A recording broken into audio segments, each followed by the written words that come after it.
పాసమైలారంలో ప్రమాదం జరిగి 5 రోజులు గడుస్తున్నా శిథిలాల తొలగింపు దాదాపు పూర్తయినా ఇంకా 9 మంది కార్మికులు సిబ్బంది ఆచూకీ దొరకలేదు. ఇప్పటి వరకు 39 మంది మృతి చెందగా 34 మృతదేహాలు గుర్తించారు. పటాన్చెరు ఏరియా ఆసుపత్రిలో గుర్తు తెలియని 5 మృతదేహాలు ఉన్నాయి. అటు వివిధ ఆసుపత్రుల్లో 23 మంది క్షతగాత్రులు చికిత్స పొందుతుండగా ఆసుపత్రుల నుంచి 12 మంది డిశ్చార్జ్ అయ్యారు.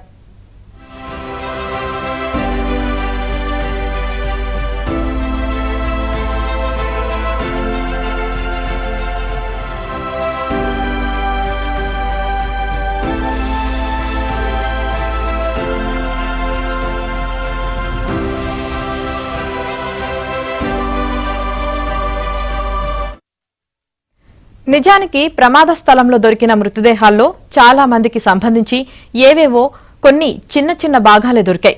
ఒడిశాకు చెందిన మహాపాత్రో అనే కార్మికుడికి సంబంధించి అరచేతితో పాటు మరో 2 చిన్న భాగాలే లభించాయి.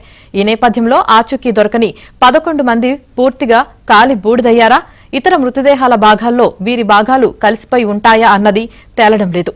బాధిత కుటుంబాలకు ఏం చెప్పాలనే దానిపై అధికారులు తర్జనభర్జన పడుతున్నారు.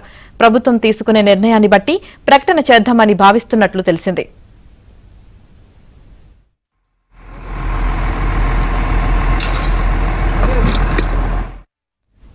ఇక ఇదే అంశానికి సంబంధించి పూర్తి సమాచారం మా క్రైమ్ కరెస్పాండెంట్ ప్రవీణ్ అందిస్తారు. ప్రవీణ్, సిగాకి పరిశ్రమలో పేలుడు ఘటనకు సంబంధించి 6 రోజులు గడుస్తుంది. ఇప్పటికే ఎవరైతే మృతదేహాలు డిఎన్ఏ టెస్ట్ మ్యాచ్ అయినటువంటి వారి కుటుంబ సభ్యులు కూడా ఆ మృతదేహాలను అప్పగించినటువంటి పరిస్థితి కనపడుతుంది. ప్రమాద సమయంలో 143 మంది అందులో ఉన్నారు. ఇంకా 11 మంది ఆచూకీ లభించలేదనేది ప్రస్తుతం అధికారుల నుంచి వస్తున్నటువంటి సమాచారం. ఇప్పటి వరకు ప్రమాదంలో 39 మంది మృతి చెందగా 34 మృతదేహాలు గుర్తించి వారి కుటుంబ సభ్యులు కూడా అప్పగించినటువంటి పరిస్థితి అయితే కనపడుతుంది. ఇక వివిధ ఆసుపత్రుల్లో చికిత్స పొందుతున్నటువంటి 23 మంది క్షతగాత్రులు, అందులో దాదాపు 6గురికి అయితే మాత్రం పరిస్థితి విషమంగా ఉందనేది మనకు సమాచారం అందుతుంది. అయితే ఇప్పటి వరకు ఇటు పోలీస్ ఇన్వెస్టిగేషన్ కావచ్చు, మరోవైపు రాష్ట్ర ప్రభుత్వం కూడా పూర్తి స్థాయిలో దర్యాప్తు కొనసాగిస్తుంది. ఘటనకు సంబంధించి ఏం జరిగిందనేటువంటి అంశానికి సంబంధించి పూర్తి స్థాయిలో విచారణ కొనసాగిస్తున్నారు. ఈ రోజు మరికొన్ని మృతదేహాలకు డిఎన్ఏ టెస్ట్ పూర్తి చేసిన తర్వాత వారి కుటుంబ సభ్యులకు కూడా అప్పగించేటువంటి అవకాశం అయితే కనపడుతుంది.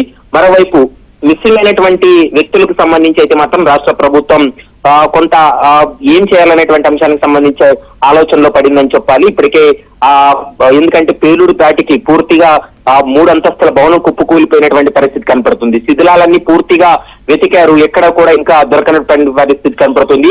ఆ శిథిలాల్లోనే కాలి బూడిదయ్యారా అన్నటువంటి కోణంలో కూడా ఒకవైపు సైంటిఫిక్ ఎవిడెన్స్ ను సేకరించే పనిలో కూడా పడడం జరిగింది. మరోవైపు ఎఫ్ఎస్ఎల్ సిబ్బంది కూడా ప్రస్తుతం అక్కడ పూర్తి స్థాయి ఆధారాలు కూడా సేకరిస్తున్నటువంటి సందర్భం అయితే కనపడుతుంది. మరి చూడాలి ఈ అంశానికి సంబంధించి రాష్ట్ర ప్రభుత్వం మిస్సింగ్ అయినటువంటి వారిపైన ఎలాంటి నిర్ణయం తీసుకోబోతుంది.